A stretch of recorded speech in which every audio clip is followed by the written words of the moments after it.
"I'll give you my salary if you translate this," mocked the millionaire CEO at the poor cleaning lady, having no idea who she really was. Before we start, leave a comment telling us which city you're watching from. And at the end, don't forget to rate this story from 0 to 10. Enjoy the story.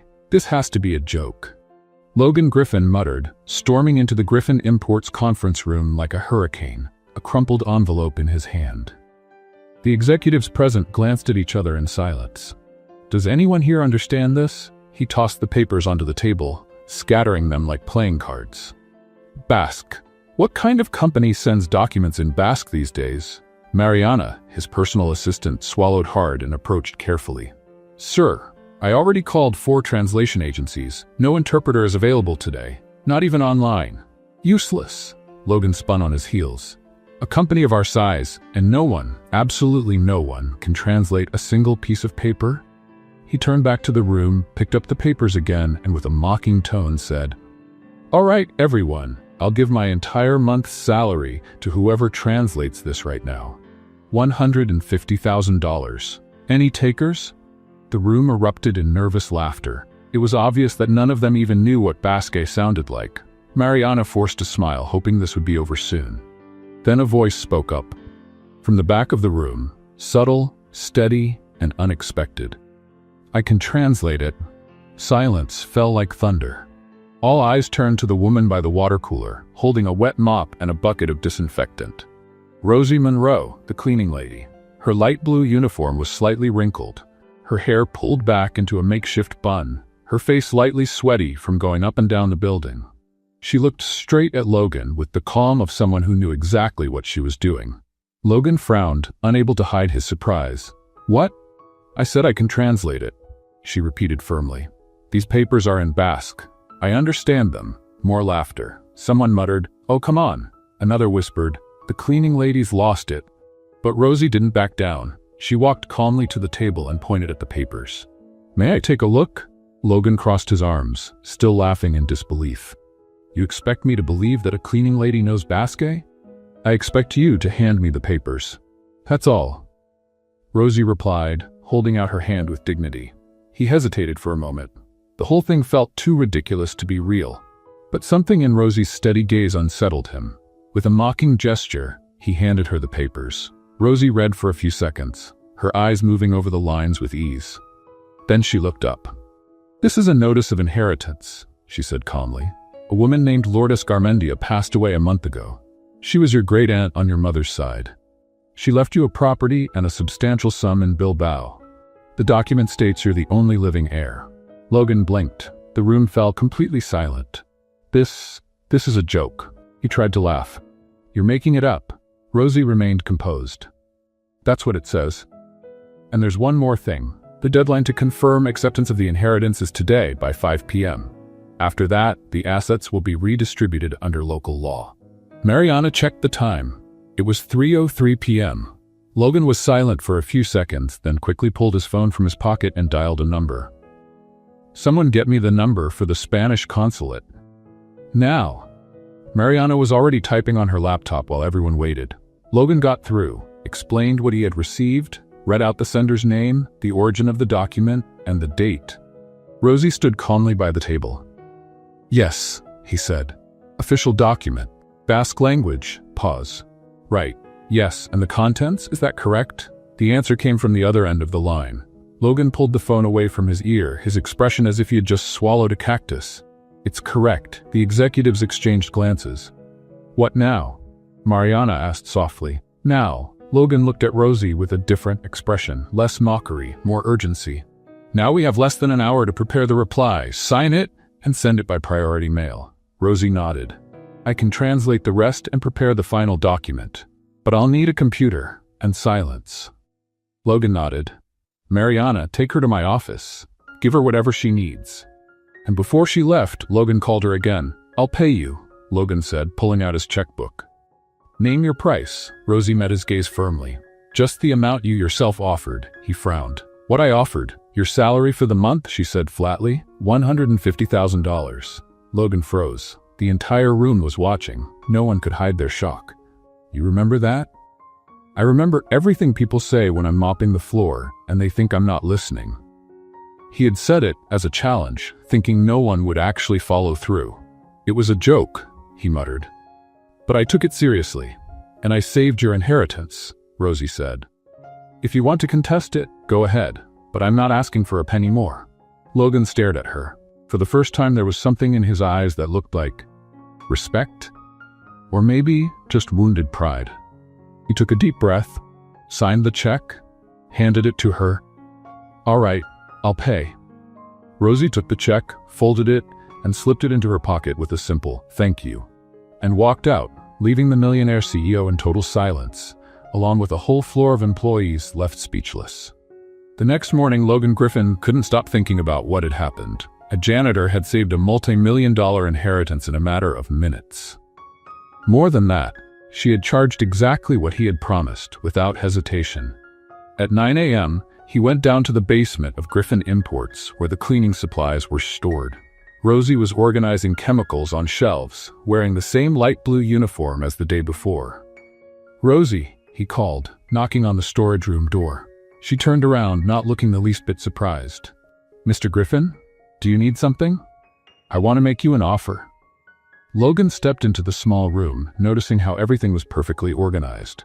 "How about working as a freelance interpreter for the company? We deal with international clients all the time." Rosie stopped what she was doing and looked at him. "Freelance?" "Exactly. You keep your current job, but whenever we need translations, we call you in. You'd be paid per project." She crossed her arms, thinking. "And what would the condition be?" "Condition?" Logan frowned. "You tell me?" "No humiliation, and no patting me on the back," she said firmly. "If I accept, I want to be treated like a professional, not like a novelty or some kind of company mascot." Logan nodded. "Deal. Then I accept." 3 days later, Rosie was in the 10th floor meeting room, sitting next to two of the company's official translators. The client was a French import company, and the deal involved complex contracts. James, the senior translator, began the presentation by talking about top-quality products when the French client asked a specific question about certifications. "He's asking about ISO standards," James translated.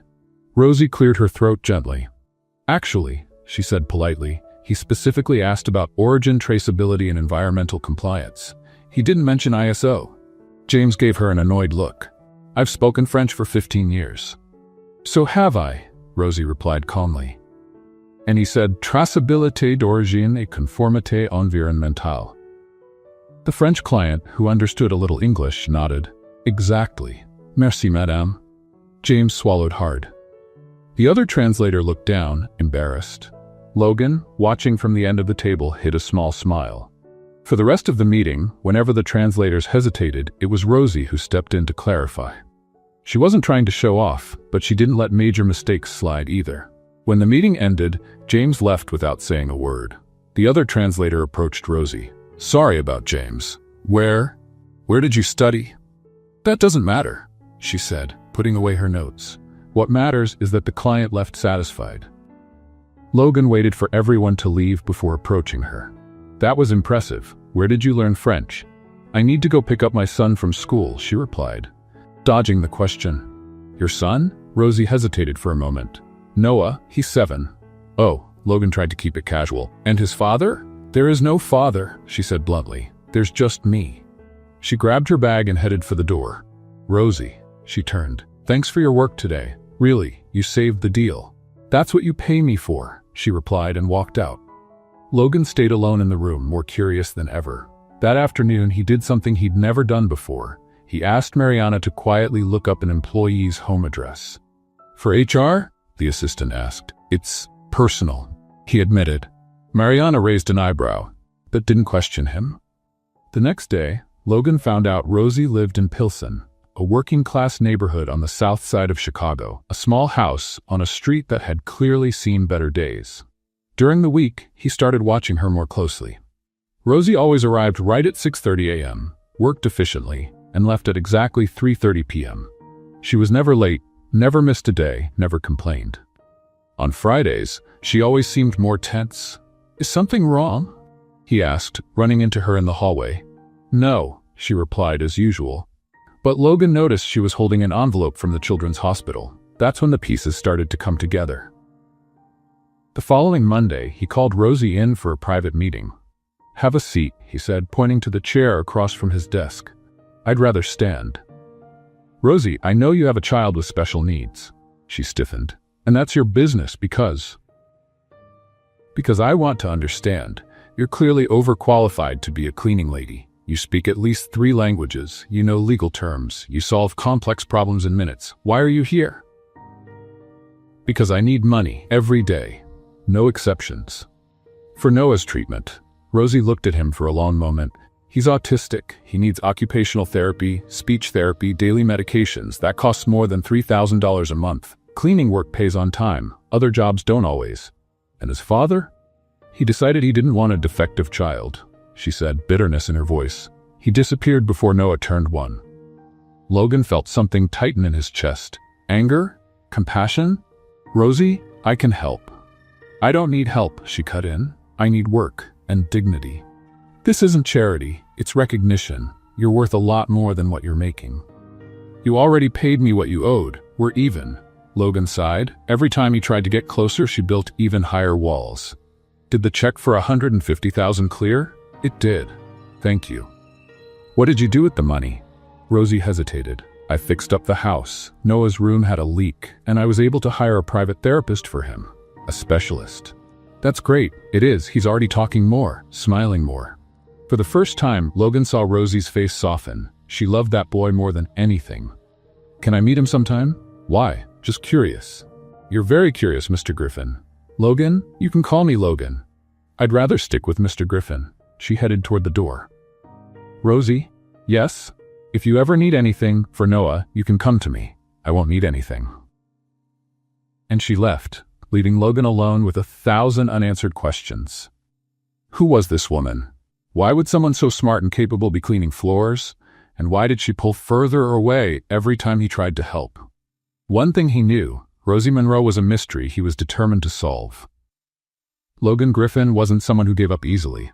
For 2 weeks, he tried different ways to learn more about Rosie Monroe, but she was like a well-guarded fortress. The first time, he showed up in the supply room with 2 coffees. "Brought one for you," he said, holding out the cup. "I don't drink company coffee," she said without looking up from the supply list. "It's not from the company, it's from Starbucks." "Still no." "Why not?" "Because I don't want to owe anyone favors." Logan stood there, holding both coffees like a fool, while she kept working as if he weren't even there. The second time, a week later, he tried bringing up work. "Rosie, I'm thinking of expanding the translation department. Would you be interested in—" "No." "You don't even know what I was going to say." "Whatever it is, the answer's no." "But you don't even know the salary." "I don't need to know. It could be double what you make now." "Mr. Griffin," she turned to him, "I already told you I don't need charity." "It's not charity, it's a legitimate job opportunity." "To me, it's the same thing." Logan walked away feeling like he'd been arguing with a brick wall. But he didn't give up. If Rosie didn't want to talk about herself, he'd do some digging.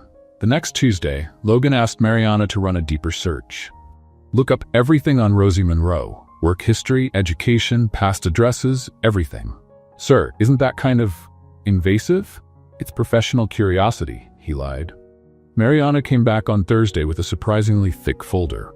"I found a few interesting things," she said, placing the papers on his desk.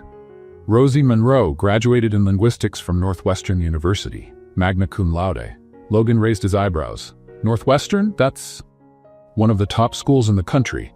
She has a master's in translation and interpretation. And look at this." Mariana pointed to another page. "She worked at the American consulate in Barcelona for 3 years." "Consulate?" Logan picked up the page. "As an official translator, diplomatic interpreter, category A. That means she had access to confidential documents and took part in international negotiations." Logan stayed silent, processing the information. "And after that?" "That's where it gets strange. There's a 2-year gap in her resume, no registered job. Then 5 years ago, she turns up working as a cleaning lady at Griffin Imports. 2 years without a job? Exactly. It matches the birth of her child." Logan closed the folder, thoughtful. A diplomatic interpreter cleaning floors? Something was very wrong with this story. The next day, he decided to try a different approach. "Rosie," he called when he saw her in the hallway. "I need a favor," She stopped, wary. What kind of favor? I have a video conference with clients from Spain next week. They'll be speaking Catalan. Do you understand Catalan? I do. Would you join as an interpreter? Why not call official translators? Because after what happened with the French, I prefer someone competent. Rosie studied him for a moment. What's the pay? $500 for the meeting. 1,000. Deal. During the video conference, Logan was impressed. Rosie not only translated perfectly, but also caught cultural nuances and explained contexts the other interpreters always missed. When the meeting ended, he tried to make the most of the moment. You're amazing at this. Where'd you learn Catalan? In Barcelona. For work. What kind of work? The kind I don't discuss. There she was again, closing all the doors. Rosie, were you ever a teacher?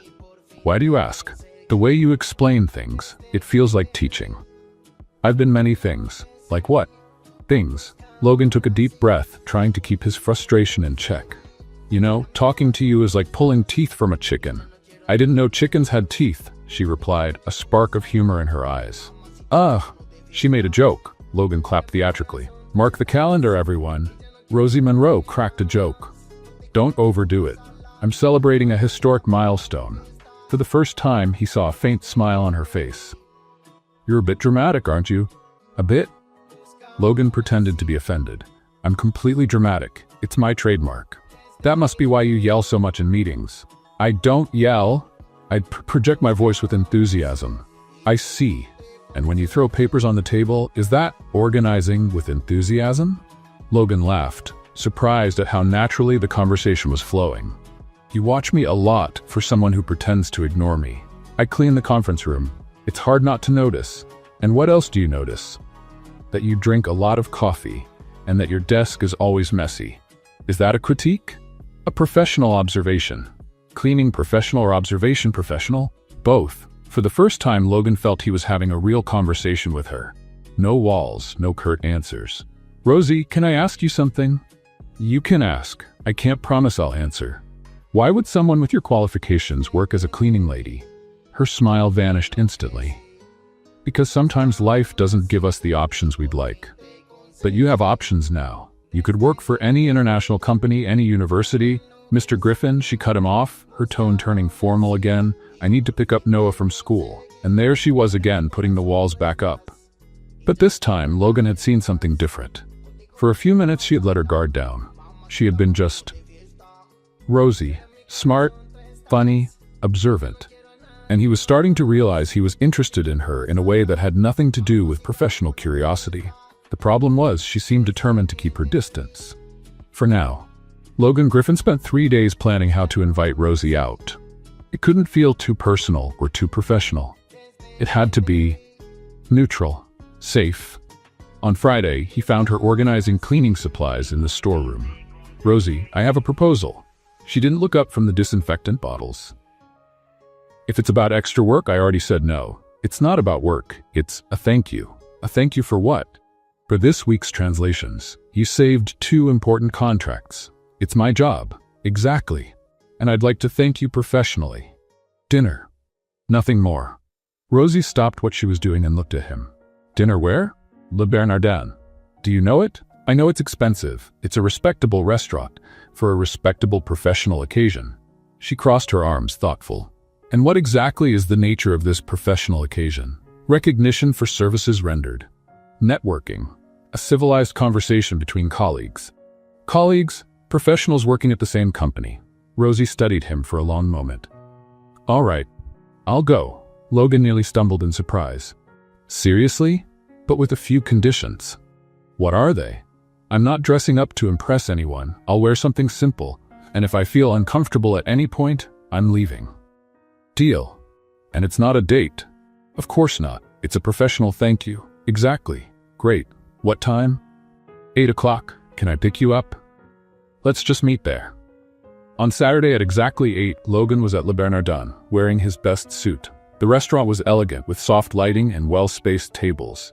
The kind of place where executives closed deals and politicians made arrangements. Rosie arrived 15 minutes later. Logan almost didn't recognize her. She wore a simple black blouse, dark jeans, and flat shoes. No heavy makeup, no flashy jewelry. But something about her was different. Her posture was straighter, her movements more confident. "Sorry I'm late," she said as she walked over.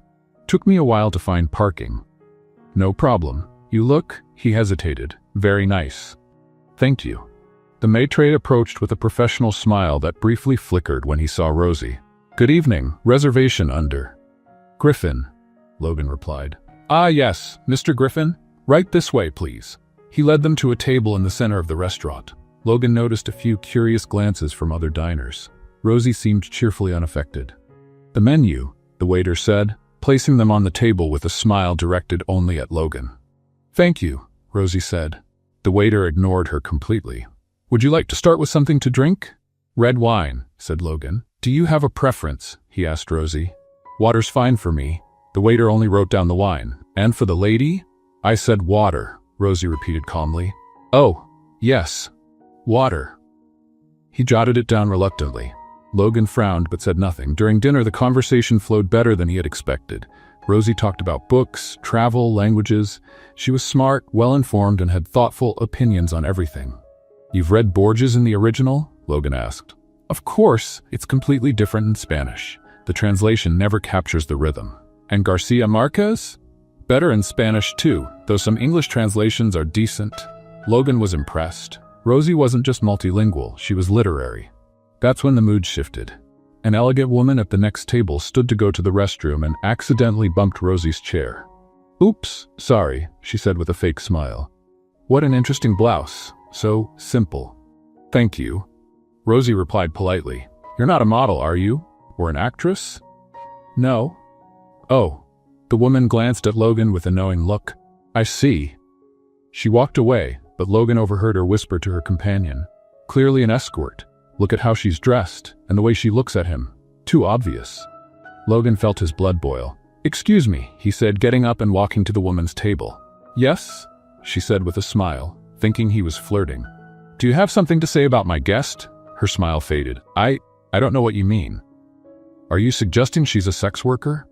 "I never said that." "You didn't have to. Your tone made it perfectly clear." The woman turned red. "Look, I don't know who you think you are. I'm Logan Griffin, CEO of Griffin Imports. And that woman over there is one of the most capable professionals I've ever met.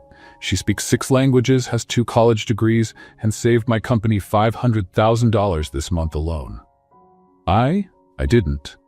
"You should worry less about other people's clothes and more about your own manners." Logan returned to the table. Rosie watched him with an unreadable expression. "You didn't have to do that," she said. "Yes, I did. I'm used to that kind of thing." "Well, I'm not, and I won't let it slide." Rosie studied him for a moment. "Why not?" "Because it's wrong. Because you don't deserve to be treated that way. Because—" He stopped, realizing he was about to say something that would change everything. "Because you matter." Silence fell between them. Rosie looked away. "I think we should go?" "Of course." Logan paid the bill quickly and they left together. The night was cold, and Rosie pulled her blouse tighter around her. "Thank you for dinner," she said, "and for standing up for me." "No need to thank me." "Yes, I do. It's been a long time since anyone's done that for me." They stood on the sidewalk under the yellow glow of a street lamp. Rosie looked different there. More vulnerable, more real. "Rosie?" "Yes?" Logan didn't think, didn't plan. He just leaned in and kissed her. For a second, she didn't move. Then she pulled back and slapped him hard. The sound echoed down the empty street. "What the hell do you think you're doing?" she yelled. I'm sorry. You said you were being professional, that it was just a thank you. It was a reflex. I didn't." "A reflex?" Rosie let out a bitter laugh. "Of course, the rich CEO kissing the poor cleaning lady. What a lovely soap opera." "It's not like that, Rosie. It's exactly like that." She was already walking away. "Thanks for proving all men are the same." "Rosie, wait!" But she was already getting into her car, leaving Logan standing alone on the sidewalk, his face burning and his heart racing. He had ruined everything, completely. On Monday, Rosie Monroe arrived at Griffin Imports at 6:30 a.m. sharp, as usual. But something had changed. She greeted the security guard with a polite nod, grabbed her cleaning supplies, and started working without looking at anyone. Especially not at Logan Griffin. At 9:15, when Logan went down to the basement looking for her, he found only an empty storage room and a note taped to the door. Basement cleaning done. Next stop, 12th floor. He ran up the stairs, ignoring the elevator. On the 12th floor, he asked 3 different employees. No one had seen Rosie. At 10:30, Logan found her cleaning the windows on the 20th floor. She saw him approaching in the reflection of the glass, but kept working like he wasn't there. "Rosie, can I talk to you?" She dipped the cloth into soapy water and kept scrubbing. "Rosie, please, about last night." "There's nothing to talk about," she said, still not turning around. "There is. I acted like a fool. I agree, and I want to apologize." "Apology accepted. Can we move on now?" Logan sighed. She was being polite, professional, and completely cold. "Can we go back to how things were?" "This is how things were, Mr. Griffin." "Mr. Griffin." Not Logan. The wall was back up. "Rosie, if you'll excuse me, I have work to do." She picked up the bucket and walked off, leaving Logan talking to himself. Meanwhile, on the 35th floor, a meeting was taking place in the boardroom. James Morrison, CFO, Richard Hayes, COO, and Sandra Walsh, head of HR, sat around the mahogany table. "We've got a problem," said James, adjusting his glasses. "That cleaning lady is getting too much attention." "Rosie Monroe?" asked Sandra. "Exactly. She's showing up in important meetings, translating for clients, getting paid nearly as much as our senior translators." Richard nodded. "And Logan is clearly interested in her. Personally interested. That's a risk to the company," James went on. "A cleaning lady with that kind of access, she knows our contracts, our clients, our operations. If she decided to sell information or blackmail someone, or if things go south with Logan and she sues for harassment," Sandra added. "Exactly. We need to protect ourselves." "What do you suggest?" Richard asked. James leaned forward. "Termination. Quietly. No fuss. We come up with some excuse. Budget cuts, cleaning department restructuring, anything." "And Logan?" "Logan doesn't need to know it was our decision. It can look like just another administrative change." Sandra frowned. "That could backfire. She has active translation contracts. Then we wait until she finishes those and let her go after. Simple." Richard tapped the table. "Perfect. Sandra, handle the paperwork. Quiet, clean, no drama." "When?" "End of the week, Friday afternoon. That gives her the weekend to absorb the news and gives Logan the weekend to cool down." While the executives planned her dismissal, Rosie was on the 15th floor, cleaning the same meeting room where she'd translated for the French clients weeks earlier. She worked methodically, trying not to think about Logan's kiss, the disastrous dinner, or the mess of emotions she was trying to suppress. She had liked the kiss. That was the worst part. For a second, she had forgotten who she was, where she came from, the gap between them. For a second, she had allowed herself to dream. And that was dangerous. But Rosie had learned long ago that dreams were luxuries she couldn't afford. She had responsibilities. Noah depended on her. Her financial stability depended on keeping both feet on the ground and her head clear. Logan Griffin was a distraction she couldn't let herself have. On Thursday, Sandra Walsh went down to the basement with a folder in hand. She found Rosie organizing cleaning supplies. "Rosie, I need a word." "Of course, Miss Walsh. Is there a problem with my work?" No. Your work is excellent. It's about restructuring." Rosie stopped what she was doing. "Restructuring? The company is going through some financial adjustments. Nothing serious, but we do need to make a few cuts." "I see. Unfortunately, that includes the cleaning department. We're outsourcing the service." Rosie stayed quiet for a moment. "When?" "Friday will be your last day." "And the translation contracts?" "They're also under review."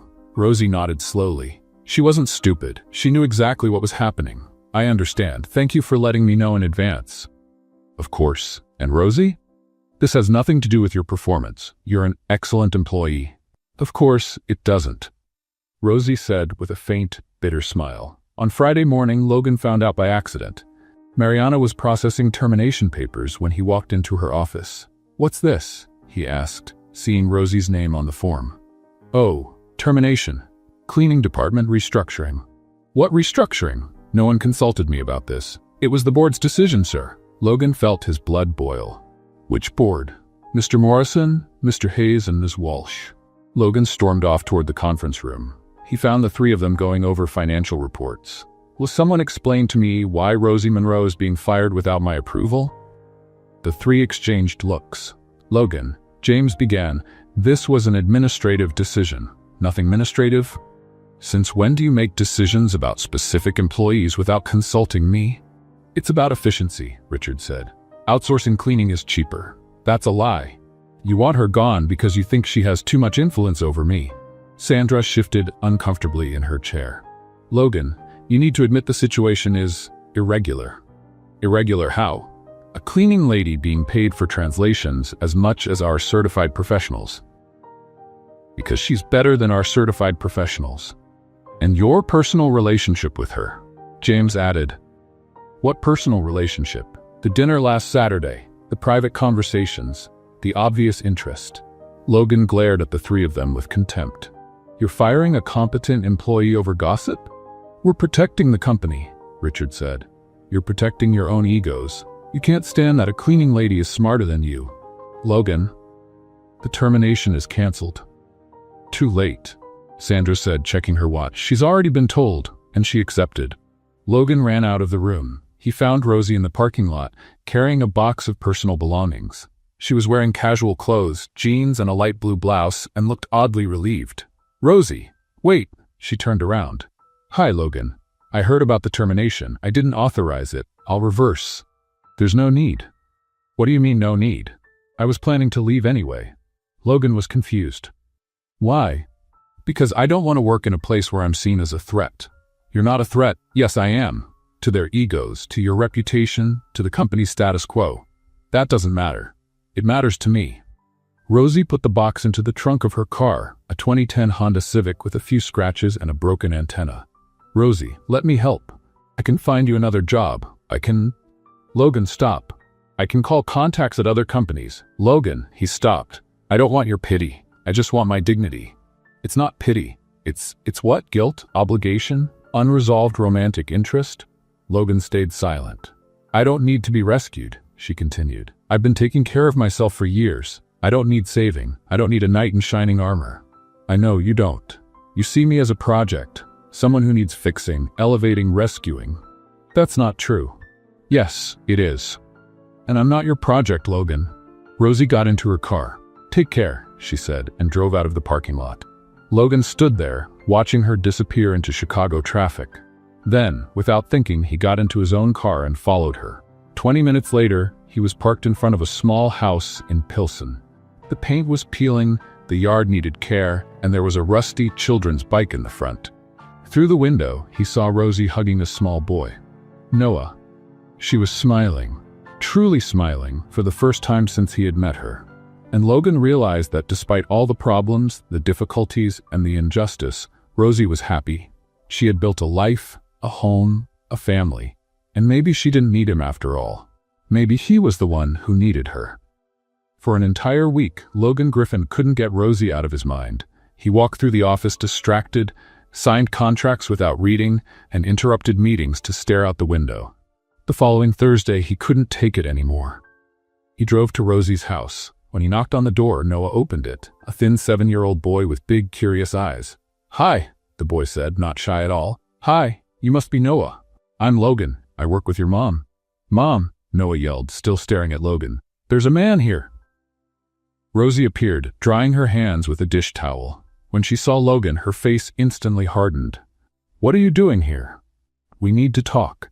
We don't have anything to talk about. Yes, we do. 5 minutes. Noah looked back and forth between them, fascinated by the tension. Mom, can he come in? He seems nice. Noah, go play in your room. But Mom. The boy obeyed, but Logan noticed how carefully he walked, as if every step took extra concentration. 5 minutes, Rosie said, without inviting him in. I want to offer you a job. We've already talked about that. Not like this. Official translator for Griffin Imports. Full-time salary, benefits, health insurance. Logan, $60,000 a year to start, with room for raises based on performance. Rosie crossed her arms. And Noah, who's going to take care of him while I work? We can figure out a flexible schedule, and I can help with the cost of his special school therapy. Stop right there. Rosie, be reasonable. I don't need charity. It's not charity. It's an investment. You're the best I've seen.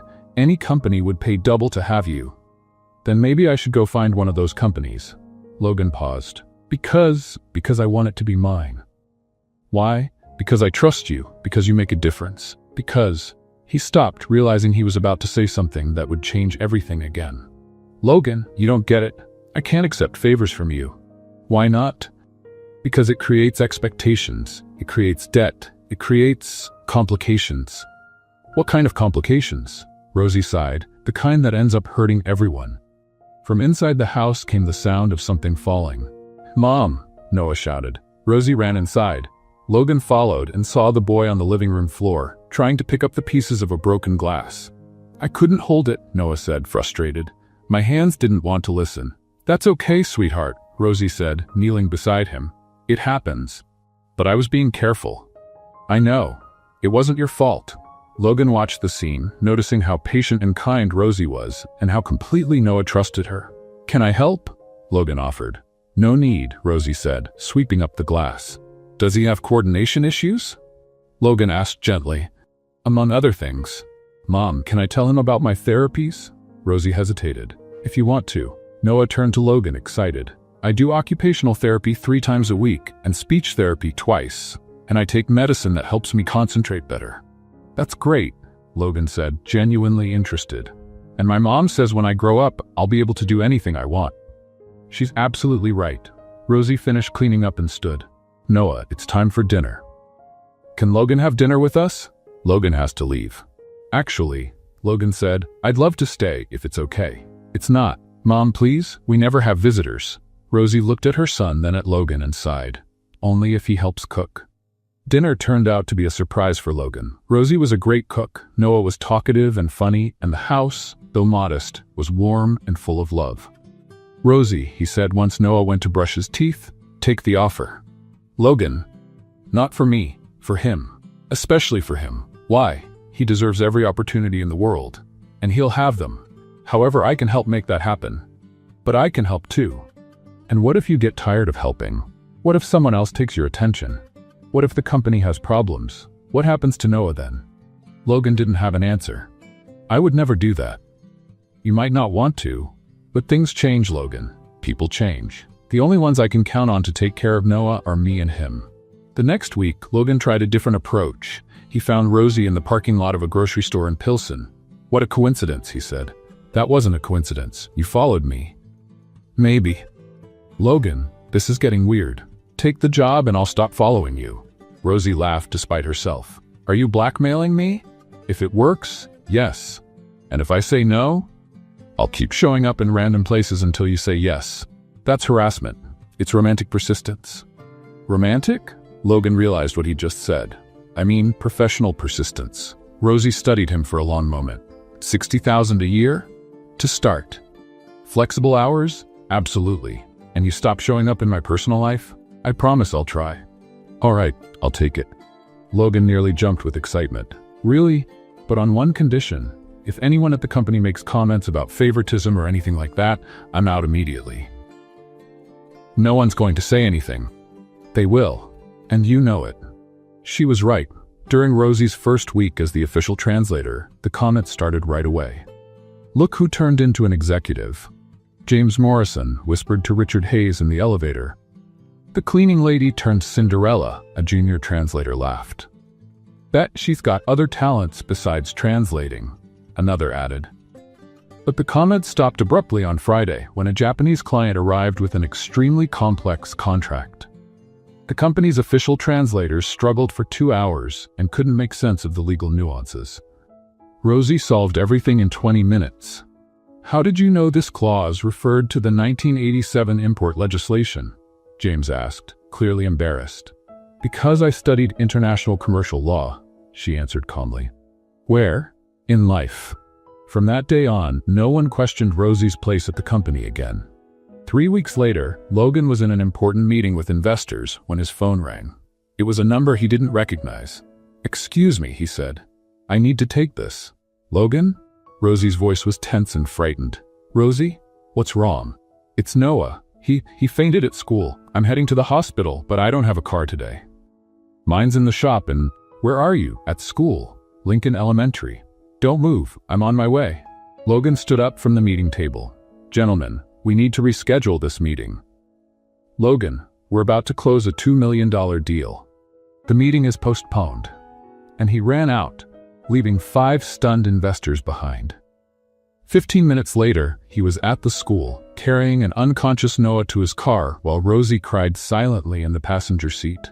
For the first time, Logan realized some things were far more important than money, and one of them was passed out in his arms. At Children's Memorial Hospital, things were quiet. Logan and Rosie sat in uncomfortable waiting room chairs, sipping watery machine coffee while they waited for news about Noah. The doctor said he's stable, Rosie whispered for the 10th time, more to herself than to Logan. They did. He's going to be okay. But the blood tests, what if it's something serious? What if the meds aren't working anymore? What if, Rosie, Logan placed his hand on her arm, breathe. She looked at him with eyes red from crying. Sorry I called you. I didn't know what else to do. Don't be sorry. I'm here because I want to be. You left an important meeting. The meeting doesn't matter. Of course it does. It was $2 million, and Noah is worth far more than that. Rosie stared at him for a long moment. Why are you doing this? Doing what? Taking care of us. Helping. You barely know us. Logan hesitated. I know enough. No, you don't. Rosie leaned back in her chair. You don't know anything about me. About my past. About why a diplomatic translator was cleaning floors at your company. Then tell me. You won't like what you hear. Let me be the judge of that. Rosie went quiet for a few minutes, staring at the floor. I used to work at Meridian Global, an international consulting firm. Not exactly diplomacy, but close to it. Logan knew Meridian, one of the biggest consulting firms in the country. What was your role? Senior translator and interpreter for international negotiations. I helped facilitate deals between American and foreign companies. Billion-dollar contracts. Sounds important. It was. I traveled the world, stayed in luxury hotels, attended dinners with ministers and CEOs. I thought I'd made it. What happened? Rosie took a deep breath. In 2018, I found out that several contracts I had translated were fraudulent. Meridian was helping launder money through shell companies and offshore accounts. Logan leaned forward. You reported it? I tried. First internally. I went to my supervisor, then the director, then the VP. They all told me to stay in my lane. And you kept pushing? I gathered evidence, documents, recordings, emails. I had enough to bring down half the board. What did they do to you? They fired me for professional incompetence, spread rumors that I made up the accusations out of revenge, blacklisted my references. Logan felt anger rising in his chest. That's illegal. Yes, but they had better lawyers than I did. Did you sue? I tried. I spent all my savings on lawyers, but they had connections everywhere. Judges, prosecutors, journalists. My case was dismissed for lack of evidence. What evidence? You said you had proof. It had been lost or ruled inadmissible due to improper handling. Logan clenched his fists. Those bastards. And then came the worst part, Rosie continued. They started threatening me. Anonymous phone calls, strange cars on my street, emails telling me to stay quiet if I knew what was good for me. Rosie, that's when I found out I was pregnant. Logan was silent. Noah's father was a colleague at Meridian. When he found out about the threats, he said he didn't want to get involved with a problematic woman. He disappeared the next day. Coward. So I moved to Chicago, used the little money I had to start over. Noah was born with autism, and I needed money fast and steady. Cleaning jobs pay on the spot, and don't ask about your work history. Logan was trying to process it all. You were punished for trying to do the right thing. I was, and I learned my lesson. Keep my head down, work hard, stay out of trouble. That's why you didn't want to take the job at Griffin. Exactly. Important jobs attract attention. Attention brings investigations. Investigations can bring the past back, but you took it anyway. Because Noah needs his medication. And because, she hesitated. Because you convinced me that maybe it would be different this time. At that moment, a doctor walked up. Monroe family? That's me, Rosie said, jumping up. Noah's fine. It was an adverse reaction to a combination of medications. We'll adjust the dosage and he can go home tomorrow. Rosie nearly collapsed with relief. Logan caught her. Can I see him? She asked. Of course. He's awake and asking for his mom. Rosie turned to Logan. "Want to come with me?" "If you'd like me to." "I do." They walked into the room where Noah was sitting up in bed playing on a tablet. "Mom, Logan," he shouted. "Look, the doctors gave me this tablet to play while I wait." "How are you feeling, champ?" Logan asked. "Good. The doctor said it was just a little mix-up with the medicine. Nothing serious." Rosie kissed her son's forehead. "You gave me quite a scare." "Sorry, Mom." Logan watched mother and son hug, feeling something he had never felt before. Love. Not just for Rosie, but for Noah too. They were a family, and he wanted to be part of it. The next morning, Logan drove Rosie and Noah home. When they arrived, Rosie was checking her emails on her phone when her face went pale. "What is it?" Logan asked. Someone leaked information about my past." "What do you mean?" Rosie showed him her phone. On the screen was an online article with the headline, "Meridian Global's fraudulent translator now works with CEO Logan Griffin." "How did they find out where I work?" she murmured. Logan quickly skimmed the article. It contained intimate details about the Meridian case, the accusations against Rosie, and her dismissal. "Someone at Griffin leaked this," he said angrily. "Logan, I'll have to leave the company." "No, you won't. Look at the scandal this is going to cause. Your reputation. To hell with my reputation." "Logan, Rosie, listen. This time it'll be different. This time you won't face it alone." She looked at him, tears welling in her eyes. "You don't understand. They'll destroy you too." "Let them try." Logan's phone started ringing. It was Mariana. "Logan, you need to check social media. The company's being flooded with questions about Rosie Monroe." Logan hung up. The war had just begun. On Monday morning, Griffin Imports looked like a battlefield. Reporters crowded the building's entrance, TV cameras lined the sidewalk, and the company phones never stopped ringing. Logan arrived at the office at 7 a.m. and found Mariana rushing around with a stack of papers. "Mr. Griffin, thank God you're here. We have 15 interview requests, the legal department has called 3 times, and the board wants an emergency meeting at 9. "And Rosie?" "She didn't come in today. Said she was at the doctor with Noah." Logan knew it wasn't true. Rosie was hiding, and he couldn't blame her. At 8:30, his phone rang. An unknown number. "Logan Griffin?" "Yes. This is Jessica Park from Channel 7 News. I'd like to ask you a few questions about your employee Rosie Monroe." "No comment." "Mr. Griffin, we have information that Ms. Monroe was dismissed from Meridian Global for professional misconduct. Were you aware of this when you hired her?" "No comment. There are rumors you have a personal relationship with her. Did that influence your decision to hire her?" Logan hung up the phone, furious. At exactly 9 a.m., he was in the 35th floor conference room, facing the board of directors. 5 men in dark suits stared at him with serious expressions. "Logan," Richard Hayes began, "we need to talk about Ms. Monroe." "What about her?" "Don't play dumb," said James Morrison. "The company's being torn apart in the media because of her." "Because of lies." "Lies." Sandra Walsh pushed a tablet toward him. "Take a look." Logan saw a photo of himself on the screen next to one of Rosie. The headline read, "Billionaire CEO defends suspicious employee." "That's sensationalism." "It's a public relations disaster," Richard replied. "Our clients are concerned. 3 contracts have already been suspended pending investigation." "Suspended? Why?" "Because clients no longer trust the integrity of our company," James explained. "If we hire people with questionable backgrounds." "What questionable background?" Logan slammed his hand on the table. "Rosie was a victim of corruption, not the one behind it." "According to her," said Sandra, "but Meridian Global tells a different story." "Of course they do. They're covering their own tracks." "Logan, be practical," Richard said. "In business, perception matters more than truth, and the current perception is damaging.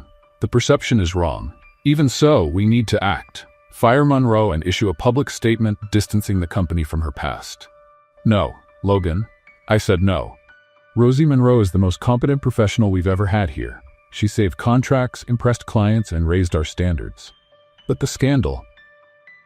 "The scandal has nothing to do with her work here. And even if it did, I won't abandon an employee just to save face." James sighed. "Logan, you're thinking with your heart, not your head." "I'm thinking with principles. Principles don't pay salaries or keep the company running." "Then maybe we're running the company the wrong way." Silence fell over the room. "Logan," Richard said calmly, "as your partner and friend, I'm asking you to reconsider. Fire Monroe. Publicly. Show the company has integrity. Showing integrity would be doing the opposite. The company is losing money, it'll bounce back. Shareholders are nervous, they'll calm down. Logan, be rational. I am being rational. Logan stood. I'm refusing to destroy an innocent person's life just to protect our corporate image. So you're officially refusing to fire Rosie Monroe? Sandra asked. Officially. Publicly. Absolutely. Even knowing the consequences? She's the best professional we've ever had. Anyone who doesn't like it is free to leave. The 5 board members looked at each other. Logan, James said slowly, you're forcing our hand. What do you mean? We can't allow emotional decisions to jeopardize the company. Emotional decisions? It's clear your judgment is compromised where Monroe is concerned. My judgment is perfectly sound. It's not, Richard said, and that's why, as representatives of the majority shareholders, we're temporarily suspending you from your duties as CEO. Logan felt like he'd been punched in the gut. You can't do that. We can. And we are. Clause 15B in the partnership agreement. In cases of decisions that significantly risk the company, the board can intervene. This is ridiculous. It's necessary, Sandra said. You're being placed on leave for 2 weeks while we handle this situation. And Rosie? She'll be terminated this afternoon. If you lay a hand on her. Logan, you have no authority to make threats, James reminded him. You're suspended. Logan looked around at the 5 faces at the table, people he had worked with for years, built the company with, closed deals with. You're going to regret this. Maybe, said Richard, but it's what we have to do. Logan stormed out, slamming the door. 2 hours later, he was at Rosie's house in Pilsen. She opened the door, eyes red from crying. Logan, what are you doing here? I thought you were at work. They suspended me. What? The board suspended me because I refused to fire you. Rosie leaned against the doorframe. Oh, Logan. They're going to try to fire you this afternoon, but we can fight it. We have lawyers, we have... Stop. Rosie, we can't let them win. Logan, stop. Something in her voice made him pause. I've already made my decision, she said quietly. What decision? I'm leaving Chicago. What? Noah and I are moving, maybe to Portland or Denver, somewhere we can start fresh. Rosie, don't do this. This is the only way. As long as I'm here, you'll keep getting hurt. Your company, your career, your life. I don't care about that. But I do. Tears started to run down her face. I can't let you lose everything because of me. You didn't do anything wrong. It doesn't matter. The result's the same. You're losing your company because of me. Rosie, Logan, for the first time in years, Noah was happy, stable, making progress, and now we have to start all over again because of my past. It doesn't have to be this way. Yes, it does. She wiped her eyes. It's time to accept that some people can't escape what they did, or what was done to them. So you're just giving up? Like that? I'm protecting the people I love. That includes you. Logan felt his heart break.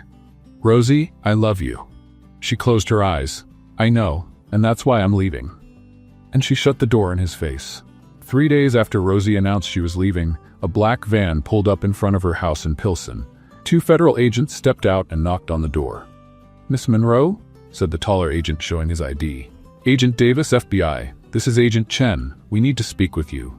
Rosie was holding Noah's hand, their bags already stacked in the hallway behind her. About what? Meridian Global. You've been called to testify in a federal investigation. Investigation? May we come in? Agent Chen asked. Rosie hesitated, then opened the door. Noah hid behind her, nervous around the uniforms. Mom, who are they? The boy whispered. They're police, sweetheart, but we haven't done anything wrong. Agent Davis placed a folder on the kitchen table. Ms. Monroe, 6 months ago we opened an investigation into corruption schemes tied to international contracts. Your name came up as the original whistleblower back in 2018. My report was ignored. It was. But the information you gave back then started a separate investigation that's taken years to build. Rosie slowly sat down. What did you find? Agent Chen opened the folder. Meridian Global was laundering money for Mexican cartels, Russian oligarchs, and corrupt politicians through fake contracts, just like you reported. And they fired me and ruined my life to silence me. That's right. But now we have enough evidence to move forward, and we need your testimony. When? Tomorrow. Northern District Federal Court, Illinois. The hearing will be broadcast live. Rosie felt a chill run through her. Live? It's a case of national interest. It involves high-level politicians and powerful business people. Transparency is key. What if I refuse? This is a formal subpoena. You don't have a choice. That night, Rosie called Logan. He answered on the first ring. Rosie, where are you? I've been looking for you for 3 days. Logan, listen, tomorrow I'm testifying in federal court about Meridian. What? The investigation was reopened. They want my testimony about the corruption scheme. That's great. They're finally going to prove you were right. It'll be live, Logan, nationwide, including in Chicago. So what? Your company's going to be in the spotlight again. Your suspension might turn into a permanent dismissal. Rosie, this could clear your name, or it could destroy whatever's left of my life. Where are you now? In a hotel near the courthouse. The FBI arranged protection. I can come. No, your presence would only complicate things. Rosie, I have to go. Noah needs to sleep. The next morning, Rosie sat in a witness room at the Dirksen Federal Building in Chicago. She wore a simple dark suit that Agent Chen had provided. Nervous? Chen asked. Terrified. Just tell the truth. Your evidence is solid. What evidence? You said everything was destroyed. Chen smiled. Not everything. She placed a box on the table. We found this in your old apartment in Washington. The landlord kept it after you moved out. Rosie opened the box. Inside were flash drives, printed documents, CDs with recordings, everything she'd gathered about Meridian. How? You hid copies in the attic. The landlord found them during a renovation and kept them, thinking you'd come back. Rosie felt her eyes fill with tears. I had forgotten all about this. Well, now this evidence will be the foundation for taking down the biggest corruption operation of the decade. At 10 a.m., Rosie was called into court. The room was packed with journalists, lawyers, and curious onlookers. TV cameras followed her every move. Miss Monroe, the federal prosecutor began, did you work for Meridian Global between 2015 and 2018? Yes. And what was your role? Senior translator and interpreter for international negotiations. During that time, did you have access to confidential documents? Yes. It was part of my job. And what did you find in those documents? Rosie took a deep breath. I discovered that Meridian was facilitating illegal money transfers through fraudulent contracts. Shell companies were set up in tax havens to launder money from criminal sources. Can you be more specific? In March 2018, I translated a contract between Meridian and a company called Baltic Ventures. The contract involved the purchase of industrial equipment for $50 million. But when I checked, Baltic Ventures didn't exist.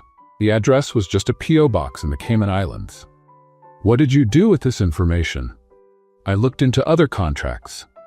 I found a pattern. Dozens of shell companies, all using the same scheme. And then, I reported it internally. I went to my supervisor, David Kellerman. What was his reaction? He told me I was seeing things that weren't there, that I should focus on my work and stop asking questions. But you persisted? Yes. I gathered evidence. Documents, meeting recordings, emails, everything proving that Meridian knew about and was actively involved in these schemes. And what happened when you presented this evidence? I was fired for professional incompetence. My access was revoked, my reputation destroyed, and I was threatened into silence. Threatened how? Anonymous calls saying something might happen to me if I kept spreading lies. Strange cars parked on my street. One day I came home to find my apartment ransacked. Miss Monroe, do you have any evidence of these threats? I do. Rosie pulled a flash drive from the box. I recorded some of the calls, took photos of the suspicious cars, documented everything. The prosecutor plugged the drive into a laptop. A threatening voice filled the courtroom. You should stop making up stories, Rosie. People who make too much noise sometimes disappear. A murmur rippled through the room. Miss Monroe, why did you keep this evidence for so long? Because I knew the truth would come out someday, and because I wanted to protect others who might be going through the same thing. Even after your career was destroyed? Especially because of that. At home, Logan watched it all on TV, his heart in his throat. Rosie stood strong, brave, finally being heard. And today, the prosecutor continued, do you still maintain that Meridian Global was involved in money laundering? I don't maintain it. I prove it. Rosie held up another flash drive. This drive contains emails between Meridian executives discussing how to split the profits from these schemes, including conversations about silencing me permanently. The prosecutor smiled. "Thank you, Ms. Monroe. No further questions." When Rosie left the courthouse 3 hours later, a crowd of reporters was waiting. She said nothing, just got into an FBI car. But Logan had seen it all. And for the first time in weeks, he smiled. Rosie Monroe had been vindicated. Now it was time to bring her home. Rosie's testimony shook the entire country like an earthquake, and her story made headlines in every major newspaper. On Thursday morning, Logan was at home watching the news when his TV switched to a Meridian Global press conference. Meridian Global publicly acknowledges that serious mistakes were made in the case of Miss Rosie Monroe, said the company's interim CEO, reading from a prepared statement. "We offer our formal apologies to Ms. Monroe for the way she was treated and for the impact our actions had on her life and career." Logan nearly dropped his coffee. They were publicly apologizing. Furthermore, the executive continued, Meridian is establishing a compensation fund for the damages caused to Ms. Monroe and implementing new policies to protect whistleblowers in the future. Logan's phone rang. It was Richard Hayes. "Logan, did you see the press conference?" "I did. You need to come back." "What do you mean?" "The board met last night. Your suspension has been lifted. We want you back as CEO immediately." Logan gave a wry smile. "Interesting how quickly you changed your minds." "Logan, the company lost $3 million in canceled contracts last week. Clients want to know if we still support Monroe. We need you to manage the situation." "And Rosie? About that? Maybe we acted too hastily." "Hastily? If she wants to come back, we can reconsider." "How generous of you." "Logan, be pragmatic. The woman's become a national hero. Having her at the company now would be advantageous." Logan hung up on him. An hour later, he was knocking on the door of the hotel where Rosie was staying with Noah. A federal agent answered. "Mr. Griffin, Miss Monroe is expecting you." Logan walked into the suite and found Rosie out on the balcony, looking over Lake Michigan. She was wearing jeans and a simple blouse, but something about her felt different. More confident. Stronger. "Hi," he said. "Hi. I saw you were reinstated." "How did you find out?" "It's all over the news. Chicago CEO back in charge after employee cleared of wrongdoing. And you, how are you feeling?" Rosie turned to face him. "Strange. For years I dreamed of this moment, of finally being believed, of clearing my name, but now that it's happened, I don't know what to do. For so long, my life was all about hiding, about staying safe, and now I don't have to hide anymore. That's freeing. And terrifying." Logan stepped closer. "Rosie, I have a proposal." "Logan, just hear me out. I want to offer you the position of Director of International Relations at Griffin Imports." Rosie blinked. "Director? $200,000 a year, full benefits, top-tier health plan for you and Noah, flexible hours, and full freedom to build your own team." "Logan, I can't." "Why not?" "Because people will say it's favoritism, that you're promoting me because of whatever this is between us." "And what if I am?" "Logan, I'm kidding. The truth is, you're the most qualified person for the job. You speak 6 languages, you have international experience, and you've proven your integrity under extreme pressure. Any company would be lucky to have you." Rosie studied him. "And Noah? We have daycare in the building. Teachers trained to work with kids who have special needs. He can stay there when needed, or you can work from home whenever you want." "You've thought of everything." "I have. And one more thing. This offer has nothing to do with my personal feelings for you." "Your personal feelings? I love you, Rosie. That hasn't changed. But this offer is professional. You deserve this opportunity, no matter what's going on between us." Rosie was quiet for a long moment. "If I accept, how are we going to deal with us?" "However you want. I want to keep work and personal life completely separate." "Agreed. No kissing at work." Logan smiled. "Not even on the cheek? Especially not on the cheek. And outside of work?" "Outside of work, we'll see how things go." "So you accept?" Rosie took a deep breath.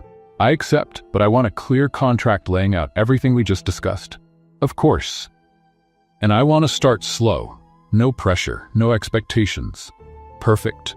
And if it doesn't work out, if it gets too complicated, I leave. No drama." "Understood." Rosie held out her hand. Then we have a deal, Mr. Griffin. Logan shook her hand formally. We have a deal, Director Monroe. The following Monday, Rosie started her first day as Director of International Relations. Logan had set up an office for her on the 30th floor, with a lake view and all the tools she might need. Your first meeting is at 10, said Mariana, handing her the schedule. German clients interested in import contracts. Perfect, said Rosie, getting her materials in order. The meeting was a complete success. The German clients were impressed by Rosie's fluency in their language and her grasp of international trade laws. She's outstanding, one of them told Logan after the meeting. I know, Logan replied, proud. Throughout the week, Rosie proved herself again and again. She closed deals that had been stalled for months, solved complex international disputes, and wowed every client she met. On Friday, Logan knocked on her door. Come in, she said, without looking up from her papers. How was your first week? Good. Challenging, but good. I have another proposal. Logan, professional, strictly professional. What is it? The International Trade Conference is in 2 weeks, in Paris. It's the biggest event in the field. I want you to come with me as our lead interpreter. Rosie finally looked up. Paris? 3 days. 5-star hotel. All the major players will be there. It's a great chance to position Griffin as a leader in the global market. And what exactly would I be doing? Translating, interpreting, helping with negotiations. You'd be my official business partner at the event. Business partner. Exactly. Nothing more, nothing less. Rosie smiled. When do we leave? Seriously? You're in? It's work, isn't it? And you said it was a once-in-a-lifetime opportunity. It really is. Then I'm in. But Logan? Yes? If you try to kiss me in Paris, I'll throw you off the Eiffel Tower. Logan laughed. Noted. But as she went back to her work, he couldn't stop smiling. Paris with Rosie.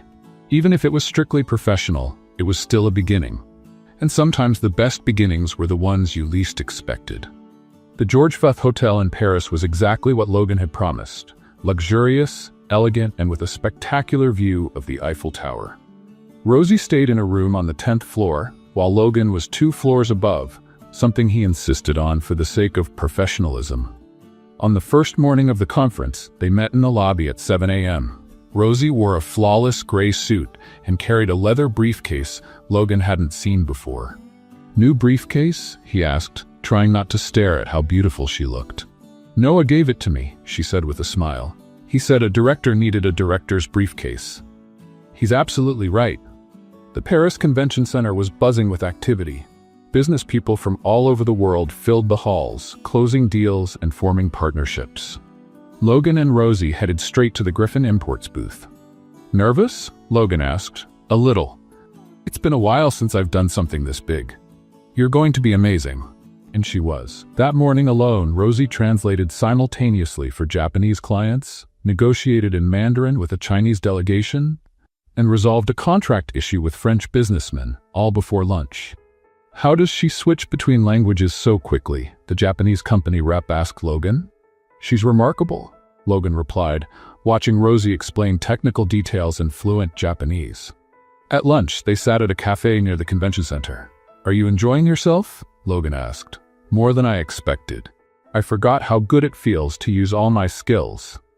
And how does it feel to be back in Paris? Different. Last time I was here, I was running away. Now I'm living. There's a difference? All the difference in the world. They talked about work, the conference, and the clients.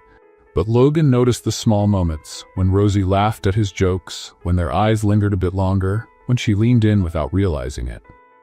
That afternoon, there was a panel on the future of international trade, and Logan had been invited to speak. Rosie sat in the audience, quietly translating for a few international clients. At Griffin Imports, Logan said into the microphone, "We believe the future of trade isn't just about products. It's about human relationships. And we've been lucky enough to find someone who understands that better than anyone I've ever met." His eyes found Rosie in the crowd. Our Director of International Relations has shown that integrity and competence can go hand in hand. Sometimes the most qualified person is the one you least expect. Rosie blushed, but stayed professional. On the second day, things were more relaxed. Between meetings, Logan and Rosie walked the streets of Paris, visited an old bookstore she'd been wanting to see, and had coffee at a charming bistro near the Seine. Can I ask you something? Logan said as he watched Rosie flip through a French book. Of course. Have you ever thought about forgiving? Forgiving who? Me. For that disastrous kiss. Rosie looked up from the book. I forgave you a long time ago. Really? Logan, you've acted like a gentleman ever since. You respected my boundaries, gave me space, offered opportunities without pressure. Of course I forgave you. What about Noah's father? Have you been able to forgive him? Rosie closed the book. That one's harder. Not because of what he did to me, but because of what he did to Noah. Abandoning a child, I'm still learning how to forgive that. He has no idea what he lost. No, he really doesn't. That night, there was a closing gala for the conference at the hotel. Logan wore a tuxedo and Rosie wore a navy blue dress, elegant but understated. You look. Logan paused, searching for the right word. Different. Stunning. Thank you. But remember, we're coworkers tonight. Coworkers who dance? Coworkers who dance professionally. The orchestra played soft jazz as Logan offered his hand. May I have this dance, Director Monroe? You may, Mr. Griffin. They danced as if they had done it 100 times. Logan was a strong lead, and Rosie followed with ease. Other couples watched, commenting on how perfect they looked together. Do you remember the first time we met? Logan asked as they turned. I remember you yelling about Basque documents, and you showing up out of nowhere to save me. Out of nowhere? I was cleaning the room.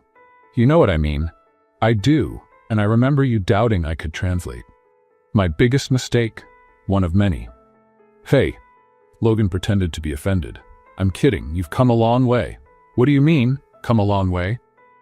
You stopped yelling in meetings. You stopped slamming papers on the table. You stopped treating employees like subordinates. When did I realize I was doing that? When you started seeing me as a person, not just as help. They danced in silence for a few moments. Rosie? Yes, thank you. For what? For making me a better person. She looked into his eyes. You were already a good man, Logan.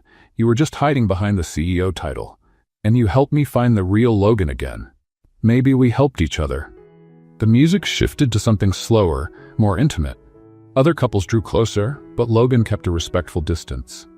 Can I make a confession? He asked. Depends on the confession. That first slap you gave me, I deserved it. Completely deserved it. But it taught me something important. What?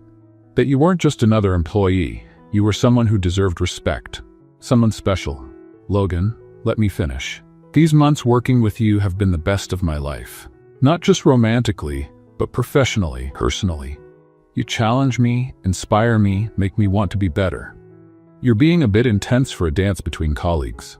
Maybe because I don't want to be just your colleague anymore. The music ended, but they remained on the dance floor, gazing at each other. Logan, I know, wrong place, wrong time, but I can't keep pretending what I feel for you is only professional. Rosie took a deep breath. And what do you feel for me? Love. Real love. The kind that changes everything. Before she could answer, the gala's master of ceremonies stepped onto the stage.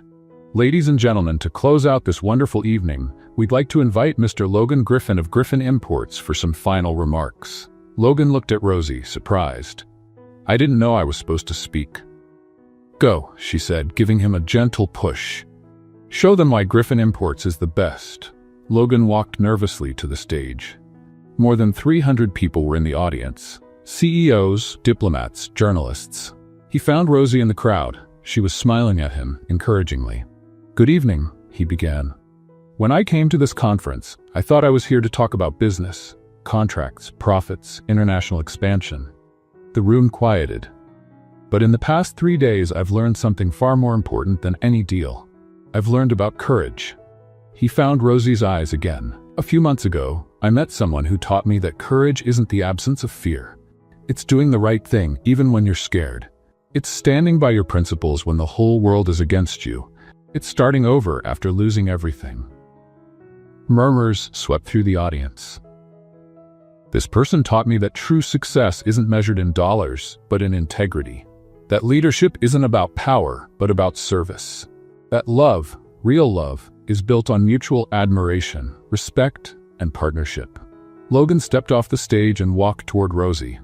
Rosie Monroe, he said into the microphone, stopping in front of her.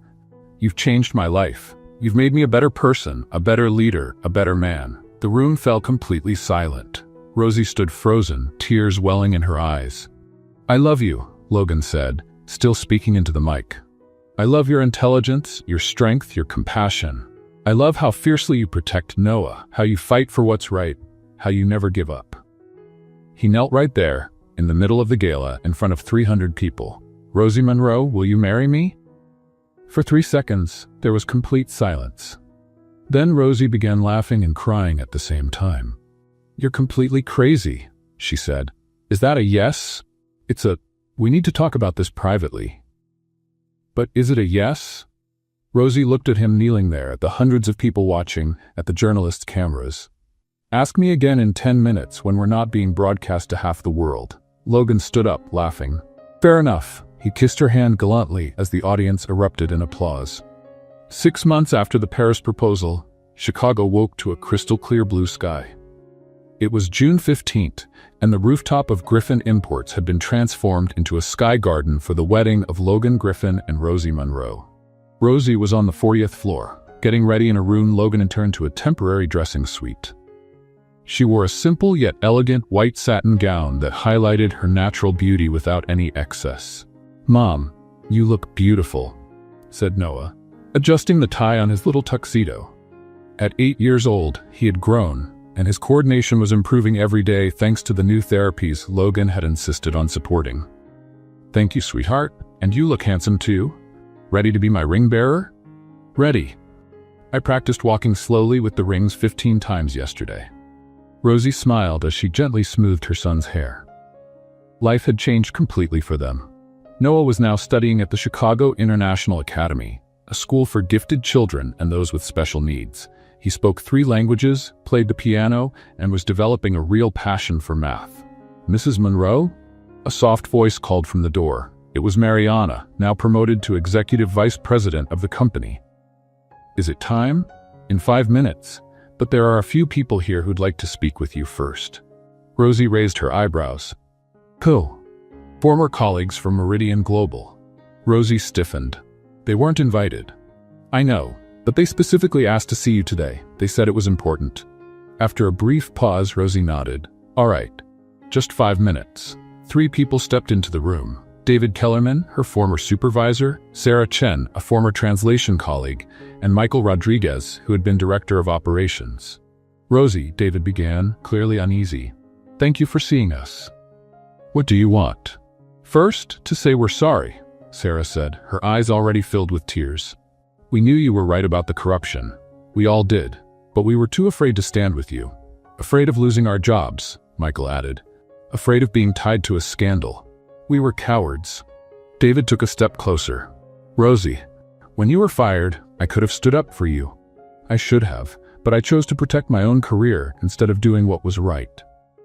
And because of that," Sarah said, "we want you to know that we gave full testimony in your federal investigation. We turned over every document we still had. And today," Michael pulled an envelope from his pocket, "Meridian has agreed to pay you an additional $2 million in compensation for the personal and professional damage you suffered." Rosie took the envelope, stunned. $2 million? "It was the least we could do," David said. "We know money can't undo what happened, but we hope it shows we recognize the harm we caused." Rosie looked at the 3 of them, then at Noah, who was watching everything with interest. "I accept your apologies," she said at last. "We all make mistakes when we're scared. What matters is having the courage to make things right." Sarah gave Rosie a gentle hug, careful not to wrinkle her dress. "You were always the bravest of us all." After the former colleagues left, Mariana returned. "All right, it's time." The elevator took Rosie and Noah to the rooftop. When the doors opened, Rosie caught her breath. The top of the building was completely transformed. Hanging gardens created a magical setting, with white and gold flowers everywhere. A small orchestra played classical music, and about 100 guests were seated in elegant chairs arranged in a semicircle. But Rosie only had eyes for Logan. He was waiting at the altar, dressed in a flawless tuxedo, wearing a smile that lit up his whole face. Next to him stood Richard Hayes as best man, one of many reconciliations that had happened in recent months. Noah walked ahead, carrying the reins with the focus of an astronaut. Guests smiled at how serious and determined he looked. Then Rosie began to walk. Each step brought her not just closer to Logan, but toward a life she had never dared to imagine. Among the guests, she saw familiar faces. Griffin clients who had become friends, Noah's therapists, neighbors from Pilsen who had become like family. And in the front row, smiling with pride, was Carmen Santos, Noah's teacher, now like a grandmother to him. "Dear friends," the officiant began as Rosie reached the altar. "We are here to celebrate not just the union of Logan and Rosie, but the transformative power of true love." Logan took Rosie's hands, looking directly into her eyes. "Rosie Monroe," he said, his voice steady, "you came into my life like a quiet storm. You changed everything. You showed me that real strength doesn't come from status or money, but from character. You taught me that true love is built on mutual respect, admiration, and partnership." His voice caught slightly. "I promise to love Noah as my own. I promise to be your partner in all of life's adventures. And I promise never to underestimate a cleaning lady again." The guests laughed warmly. "Logan Griffin," Rosie said, tears in her eyes, "you taught me that not all powerful men abuse their power, that some people use their wealth to do good, that it's possible to trust again." She glanced at Noah, then back at Logan. "I promise to be your partner in business and in life. I promise to challenge you when needed and support you always. And I promise to translate all your international meetings for the rest of our lives." "Even the boring ones?" Logan asked, teasing. "Especially the boring ones." They exchanged rings while Noah clapped excitedly. When the officiant said, "You may kiss the bride," Logan gently held Rosie's face and kissed her like it was the first time. The celebration went on late into the night. Logan and Rosie shared their first dance as husband and wife while Noah watched, beaming with happiness. "Can I tell you something?" Logan said as he spun Rosie to the music. "Of course. Remember the day you slapped me?" "Which one?" "There were a few. The first one, after dinner." "I remember. That's when I knew I was in love with you." "Really? Why?" "Because you were the first person who treated me like a regular man, not a CEO.